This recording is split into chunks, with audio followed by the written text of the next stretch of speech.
തുഫാൻ്റെ പ്രചരണവുമായിട്ടാണ് ഞാനിവിടെ വന്നത്. കേരളത്തിലെ പുതിയ തലമുറയെ രക്ഷിക്കാനുള്ള സംസ്ഥാനത്തെ UDF ഗവൺമെൻറ്റിൻ്റെ ഏറ്റവും വലിയൊരു പരിപാടിയാണിത്. ഈ പരിപാടിയിൽ എല്ലാവരെയും പങ്കാളികളാകണം. ഇന്ന് സംസ്ഥയുടെ പരമാധ്യക്ഷൻ ശ്രീ ജിഫ്രി തങ്ങളെ കണ്ട് അദ്ദേഹത്തെ ഞങ്ങൾ തുഫാൻ വാരിയറായി അദ്ദേഹത്തിന് ബാഡ്ജ് നൽകിയിരിക്കുകയാണ്. ഇതുപോലെ പ്രധാനപ്പെട്ട എല്ലാവരെയും തുഫാൻ വാരിയേഴ്സായി മാറ്റുക എന്നുള്ളതാണ് ഞങ്ങളുടെ ലക്ഷ്യം.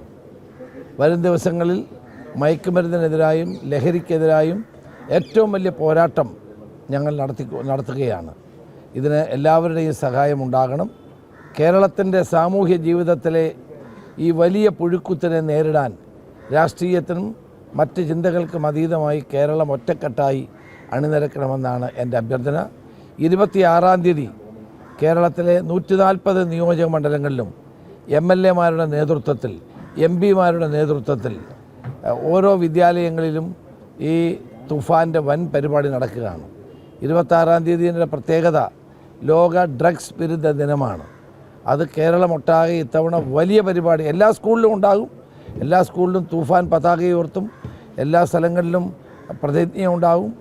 ഒരു സ്ഥലങ്ങളിൽ MP, MLA, ജില്ലാ പഞ്ചായത്ത് പ്രസിഡന്റുമാർ, മെമ്പർമാർ, പഞ്ചായത്ത് മെമ്പർമാർ, ബ്ലോക്ക് പഞ്ചായത്ത് മെമ്പർമാർ എല്ലാവരും ഏതെങ്കിലും ഒരു സ്കൂളിൽ പങ്കെടുപ്പിക്കത്തക്ക നിലയിലാണ് സംവിധാനം ഉണ്ടാക്കിയിട്ടുള്ളത്. വിദ്യാഭ്യാസ മന്ത്രി N. ഷംസുദ്ദീനും ഞാനും മറ്റ് മന്ത്രിമാരും എറണാകുളത്തെ പരിപാടിയിലാണ് പങ്കെടുക്കുന്നത്. അപ്പോൾ ഇതൊരു ജനകീയ മുന്നേറ്റമായി മാറ്റുക എന്നുള്ളതാണ് ലക്ഷ്യം. ഇപ്പോൾ തന്നെ ഏതാണ്ട് 15 കോടിയോളം അടുത്ത തുക വരുന്ന ഈ നിരോധിത പുകയില ഉൽപ്പന്നങ്ങളും മയക്കുമരുന്നും പിടിച്ചു കഴിഞ്ഞിട്ടുണ്ട്. തുഫാൻ വലിയ തോതിലുള്ള ജനപ്രിയ പദ്ധതിയായി മാറിക്കഴിഞ്ഞിട്ടുണ്ട്. വൻ വിജയമാണിത്. എല്ലാവരുടെയും സഹായം ഞാൻ അഭ്യർത്ഥിക്കുന്നു. ഈ ബജറ്റിൽ ഇപ്പോൾ 10 കോടി മാറ്റി വെച്ചിട്ടുണ്ട്. അതെ, അപ്പോൾ അതിന് സർക്കാർ പുതിയ ടെക്നോളജി അഡോപ്റ്റ് ചെയ്യാൻ പോകുന്നു എന്നുള്ളൊരു സൂചന കൂടിയാണോ? അതെ, തീർച്ചയായിട്ടും. ഇത് കണ്ടെത്താൻ എല്ലാ ജില്ലകളിലും പരിപാടികളും ബോധവൽക്കരണ ക്യാമ്പുകളും. ഇത് 3 ഘട്ടമാണ്. ഒന്ന്, തുഫാൻ സ്ട്രൈക്സ്. പോലീസ് എല്ലായിടത്തും വ്യാപകമായ സെർച്ച്, സീസർ എന്നിവയെല്ലാം നടക്കും. രണ്ടാമത്തെ തുഫാൻ വാരിയർ. നമ്മളെല്ലാവരും തുഫാൻ വാരിയറായി മാറണം. ഇതിനെതിരായിട്ടുള്ള പോരാട്ടത്തിലെ പോരാളികളായി മാറണം. മൂന്നാമത്തേത് തുഫാൻ കെയർ.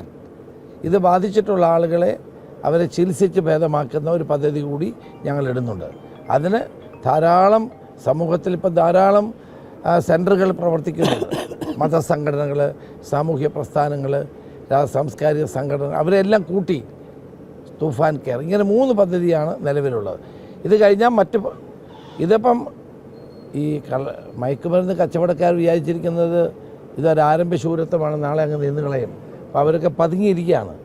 ഒരു കാരണവശാലും ഇത് അവസാനിപ്പിക്കുന്ന പ്രശ്നമില്ല. കേരള പോലീസ് അതിശക്തമായി ഈ മയക്കുമരുന്നിൻ്റെ മരണത്തിൻ്റെ വ്യാപാരികളെ നിയമത്തിൻ്റെ മുമ്പിൽ കൊണ്ടുവരുന്നത് വരെ പൂർണ്ണമായും കേരളത്തെ ഡ്രഗ്സ് വിമുക്തമാക്കുന്നവരെ ഈ പോരാട്ടം തുടരും.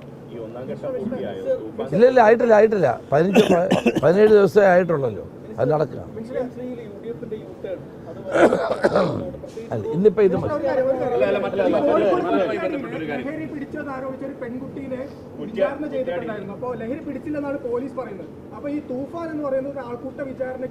ഒരിക്കലുമല്ല. അതൊന്നുമല്ല. ഏതെങ്കിലും എങ്ങനെയെങ്കിൽ എവിടെ ഞാൻ പ്രത്യേകം നിർദ്ദേശം കൊടുത്തിട്ടുണ്ട്. ഒരു തരത്തിലും നിരപരാധികളായ ആളുകളെ ഒരിക്കലും ബുദ്ധിമുട്ടിക്കരുത്. പക്ഷേ ഈ ഡ്രഗ്സ് ഉപയോഗിക്കുകയും വിൽക്കുകയും ചെയ്യുന്നവരെ കർക്കശമായി തന്നെ നേരിടും. അതുപോലെ തന്നെ പോലീസിനോട് പ്രത്യേകം പറഞ്ഞിട്ടുണ്ട്, ഇതിനകത്ത് ഒരു തരത്തിലുള്ള ബുദ്ധിമുട്ടുകളോ പ്രയാസങ്ങളോ ഉണ്ടാക്കരുതെന്നും പറഞ്ഞിട്ടുണ്ട്. ഈ പർട്ടിക്കുലർ കേസ് ഞാൻ പരിശോധിക്കാം. അത് ഞാൻ പറഞ്ഞു. ഞാൻ പറയട്ടെ, എവിടെയെങ്കിലും കേരളത്തിൽ ഒരിടത്തും ഉണ്ടായില്ല. ഒരു മിനിറ്റ്, കേരളത്തിൽ ഒരിടത്തും ഉണ്ടായില്ല. ഈ കുറ്റ്യാടിയിലാണ് ഈ സംഭവം ഉണ്ടായത്. അത് പരിശോധിക്കാം. അതിൻ്റെ പേരിൽ തുഫാനല്ല ഇങ്ങനെയാണ് നിങ്ങൾ പറയരുത്. അത് നമ്മുടെ സാമൂഹ്യമായ ഒരു മുന്നേറ്റത്തിന് വിഘാതമുണ്ടാക്കും. ഈ പർട്ടിക്കുലർ ഞാൻ പറഞ്ഞല്ലോ, ഈ പർട്ടിക്കുലർ സംഭവത്തെ പറ്റി അന്വേഷിക്കും.